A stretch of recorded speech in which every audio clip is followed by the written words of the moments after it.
I was making coffee when I heard my daughter-in-law's voice carry through the kitchen wall. She didn't know I was home. I had come back early from the pharmacy. My prescription was ready faster than expected.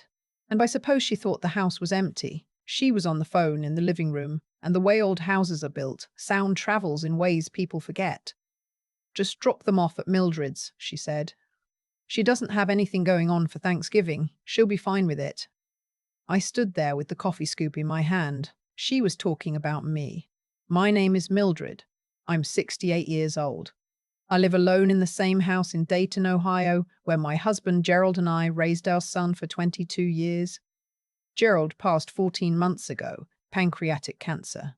Very fast, barely 4 months from diagnosis to the end. And in those 14 months since, I think I have spoken to my son on the phone a total of maybe a dozen times. Not because I didn't try, just drop them off at Mildred's. Not grandma's, not mom's, Mildred's, like I was a kennel.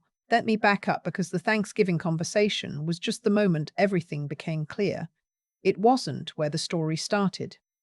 Gerald and I had always been the kind of parents who showed up. When our son Terence was young, I volunteered at his school every year, baked for every bake sale, drove him to soccer practice 3 times a week, even when I was working part-time at the insurance office. Gerald coached his Little League team 2 seasons in a row, even though Gerald had absolutely no idea about baseball and had to watch YouTube tutorials the night before every practice. We laughed about that for years. When Terence grew up and married Fiona, I welcomed her the way I would have welcomed a daughter. I threw them a beautiful engagement party in the backyard. I helped pay for the wedding flowers because her family was going through a hard time financially. When their first child, a little boy named Cooper, was born, I drove 4 hours to be there. When their daughter Lily came along 2 years later, I did the same thing. For the first few years, everything felt normal. We visited on holidays. I babysat when they asked. Gerald and I took the grandchildren to the zoo and the children's museum. It was a good life. Then Gerald got sick. And everything shifted in a way I am still trying to understand. When you lose your spouse of 39 years, people say things like lean on your family and your children will be your strength. I believed that. I held on to it. But what happened instead was almost the opposite. It was as though Gerald's illness and then his death made me more of a resource and less of a person. I became the grandmother who was now available, the one without plans, the one who would certainly say yes. It started small. Fiona called me in March, about 5 months after Gerald passed, and asked if I could take Cooper and Lily for a long weekend so she and Terence could go to a work conference in Nashville together. I said yes. I love those grandchildren, and honestly, having them with me helped with the grief. We made pancakes shaped like dinosaurs, and I let them stay up too late watching movies. It was lovely. But that long weekend became a pattern, and the pattern became an expectation, and the expectation over time became an assumption. By the following fall, I was keeping Cooper and Lily for 5 or 6 days at a stretch, several times a year. Terence and Fiona stopped asking in the way you ask someone for a favor, tentatively, gratefully, with some acknowledgement that the person has their own life. They started telling me, "Mom, we're going to drop the kids off Saturday morning." That was the whole conversation. No, "can you?" No, "would you be willing?" Just a statement of fact, like they were telling me the weather. I started to notice other things too. The calls from Terence were almost always about logistics. When was I free? Could I watch the kids? Could I lend him money? Just until the end of the month, just until the bonus came through. There were several of those conversations. I lent him money 4 times between the spring and the following winter. He paid me back twice. Nobody ever called just to ask how I was doing. Nobody came over for Sunday dinner unless they needed something. The one time I asked Terence and Fiona if we could have Thanksgiving at my house, I offered to cook everything, I just wanted everyone together. Fiona said they'd already made plans with her sister's family and it would be too hard to change. I ate Thanksgiving alone that year. I made a small turkey breast, watched the Macy's parade by myself, and called my friend Gloria in the evening just to hear another voice. Gloria has been my closest friend for 30 years. We met at a neighborhood book club and stayed friends through everything. Job changes, moves, Gerald's illness, her divorce, all of it.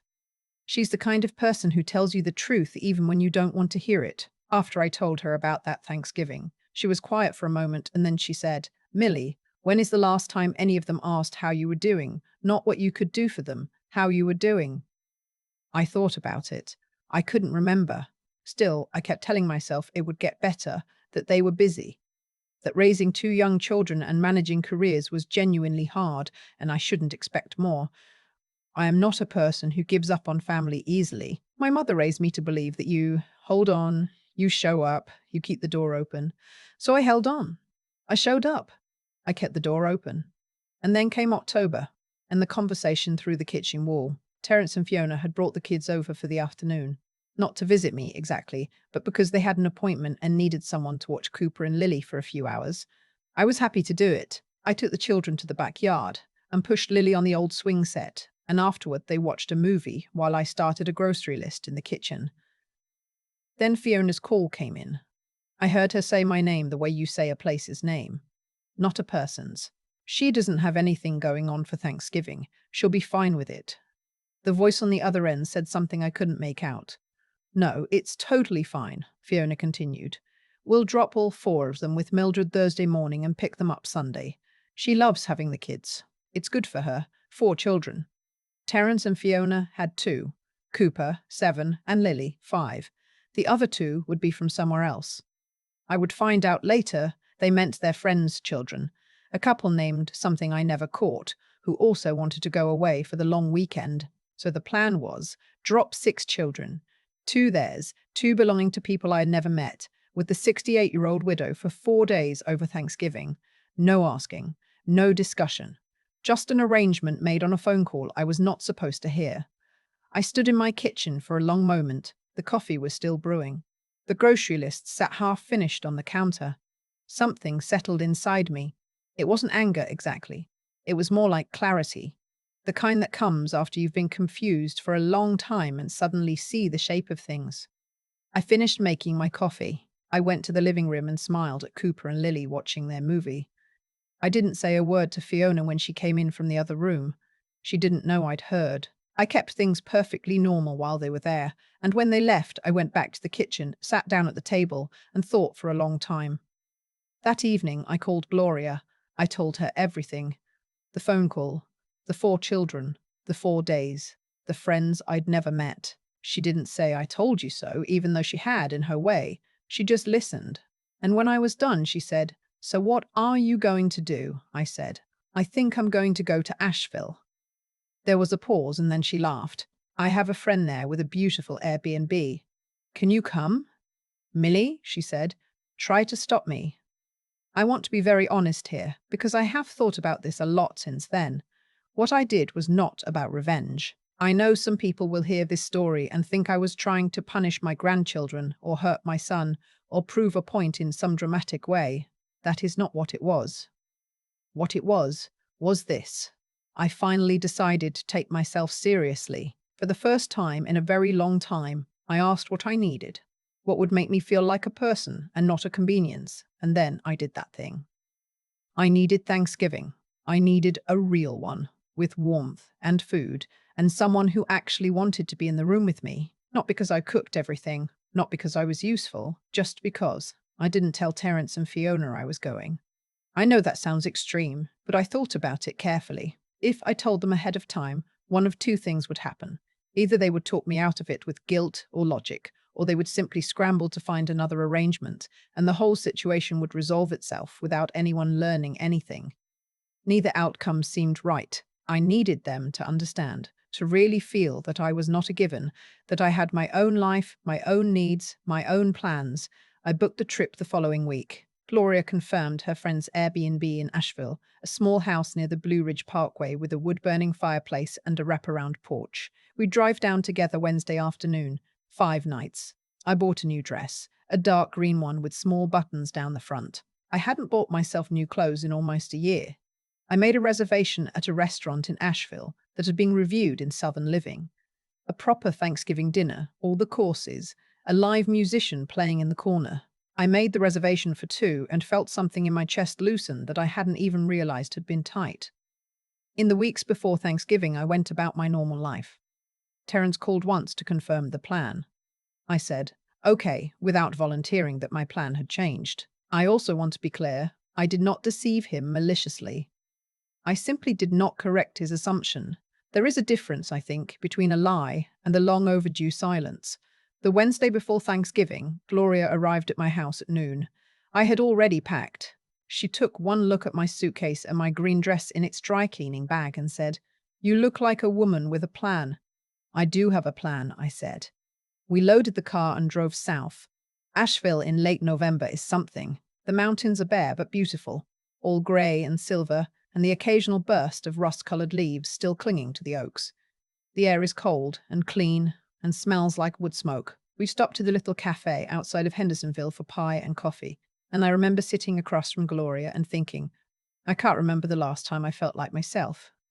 That is a strange thing to realize, that you have spent so long arranging yourself around other people's needs that you have almost forgotten who you are when you are not being arranged. My phone rang at 11:45 on Thanksgiving morning. We were on the porch of the Airbnb with our coffee, watching the mist in the valley below, and the name on my screen was Terence. I let it ring. He called again at noon. And at 12:30, then Fiona called. Then an unknown number, probably the friends whose children were also supposed to be dropped off. I turned the phone over and looked at the mountains. Gloria said nothing. She just topped off my coffee. Around 2 o'clock I answered, "Mom." Terence's voice was strange, tightly controlled. "Where are you?" "I'm in Asheville," I said. "Gloria and I came down for the holiday." Silence. "You're what?" "We're having Thanksgiving here," I said. "It's beautiful. The mountains are lovely this time of year." Another silence. Longer. "Mom, the kids, we were supposed to. I know what you were planning," I said. And my voice was very calm. I had not expected to feel calm, but I did. "I heard Fiona on the phone a few weeks ago. I know about the 4 children and the 4 days and the friends whose names I don't even know." More silence. "I should have said something sooner," I said. "That's on me. But Terence, when was the last time you called just to ask how I was doing? Not to arrange a drop-off, not to borrow money, just to ask." He didn't answer. "I love you," I said. "And I love Cooper and Lily more than I can say. But I am not a drop-off location. I am your mother. And this Thanksgiving I needed to be somewhere I was wanted as a person, not as a service." I heard him exhale slowly. "Mom, we didn't think of it that way." "I know you didn't," I said. "That's kind of the point." We didn't talk long. There wasn't much more to say right then. He had to figure out the logistics, which, I will admit, I did feel some guilt about. Cooper and Lily shouldn't have had their holiday disrupted. I called later that evening and spoke to them both, and Cooper told me in a very serious 7-year-old voice that they'd had McDonald's for Thanksgiving dinner, and he thought it was actually pretty great, which made me laugh until I cried a little. Gloria and I had our Thanksgiving dinner at the restaurant I'd booked. White linen tablecloths, real silver, a woman playing acoustic guitar near the window. We had butternut squash soup, then roasted turkey with apple and sage stuffing, then a slice of pecan pie with bourbon cream. We split a bottle of Riesling. At one point, Gloria raised her glass and said, to Mildred, who remembered she was a person. I raised my glass back. I didn't say anything. I didn't need to. The drive home on Sunday was quiet and easy. Gloria and I talked about books and her youngest daughter's new job, and whether we should try to plan a trip to Charleston in the spring. Normal conversation, the kind you have when you're not performing anything for anyone. When I got home, there was a card in the mailbox, handwritten, on plain stationery. Terence's handwriting. "Mom, I owe you more than an apology. I've been treating you like you'd always be there and never need anything in return. I don't have an excuse for that. I'm sorry. Can we talk?" Tea. I stood in the driveway and read it twice. I went inside, made myself a cup of tea, and sat at the kitchen table where I had sat 6 weeks earlier and made my decision. I thought about Gerald, about the 39 years we'd spent in this house, about the person I had been before grief and loneliness had made me so willing to accept less than I deserved. I called Terence that evening. It was not a short conversation, and it was not an easy one. I said things I had been holding for a long time. He listened. Really listened, I think, maybe for the first time since his father died. He cried a little, which I had not expected. He said he'd been running from the grief, and somehow that had turned into running from me, and he knew that wasn't fair. I don't believe one conversation fixes everything. I am 68 years old and I know that people change slowly in pieces with setbacks along the way. But I also know that something shifted that Thanksgiving. A door that had been stuck open finally swung on its hinge. He asked if he and Fiona could bring the children to my house for Christmas. Yes, I said, but call first and ask. He laughed a little. Okay. And Terence? Yeah, Mom. Next time you and Fiona want a long weekend, I would love to watch Cooper and Lily. Just ask me, like I'm a person. He was quiet for a moment. Then, you're right. We will. I have thought a lot since then about the difference between being needed and being wanted. I spent a long time, after Gerald died, feeling grateful just to be needed, like it was enough, to be useful, to be called upon, to be the person people brought their children to, and their problems to, and their inconvenient logistics to. But useful is not the same as valued. And I think somewhere along the way, I had confused the two. What I want in whatever years I have left is to be wanted, not for what I can do or provide or cook or watch, for who I am, for the company I keep, for the way I know how to sit quietly on a porch and look at mountains and feel, genuinely feel, that I am exactly where I am supposed to be. Gloria texted me last week. Charleston in April. I wrote back, already packing. I have been thinking about what it actually means to teach people how to treat you. Not the version where you sit someone down and explain your feelings in careful sentences. Not the version where you write a list of grievances or issue ultimatums. The real version, the one that actually works, is quieter than that and harder. It means you stop accepting the thing that has been hurting you. You simply stop. And whatever happens next is the lesson. I didn't go to Asheville to make a point. I want to be honest about that. I went because I was tired in a way that had nothing to do with sleep. The kind of tired that comes from giving and giving until you've forgotten what it feels like to receive anything in return. Not even basic consideration. Not even a phone call that starts with, "How are you, Mom?" instead of, "Can you watch the kids this weekend?" What I understand now is that the arrangement Terence and Fiona had built around me didn't happen because they were cruel people. It happened because I allowed it. Every time I said yes without being asked. Every time I swallowed the thing that stung. Every time I told myself they were busy, they were stressed, they didn't mean it that way. I was teaching them, very patiently, that there were no consequences for treating me like a convenience. That was on me as much as it was on them. There's a kind of wisdom that only comes from living long enough to see your own patterns clearly. I spent the better part of 2 years after Gerald died making myself smaller and more available, thinking that was what love looked like. That if I was useful enough, present enough, easy enough to call on, I would earn my place in the family. As if I needed to earn it. As if 68 years of showing up, of cooking and driving and giving and holding, wasn't already a ledger full enough to last a lifetime. What Terence said in his card, that he'd been treating me like I'd always be there and never need anything in return. That sentence stayed with me, because he was right. And the reason he could do that without noticing was because I had made it so easy. I had been so reliably, silently available that my presence required no thought. I had become part of the furniture of his life. Useful, unnoticed, assumed. The moment I was gone, he noticed. That is the whole story, really. Not the trip to Asheville, not the unanswered calls, not the restaurant with the white linen and the guitar player in the corner. The real story is what happens when you finally value yourself enough that other people are forced to reckon with your value too. It doesn't require anger. It doesn't require a speech. It just requires you to act like your own life matters. Because it does, and it always did, and the only person who had forgotten that was me. I don't know what the next year will look like with Terence and Fiona.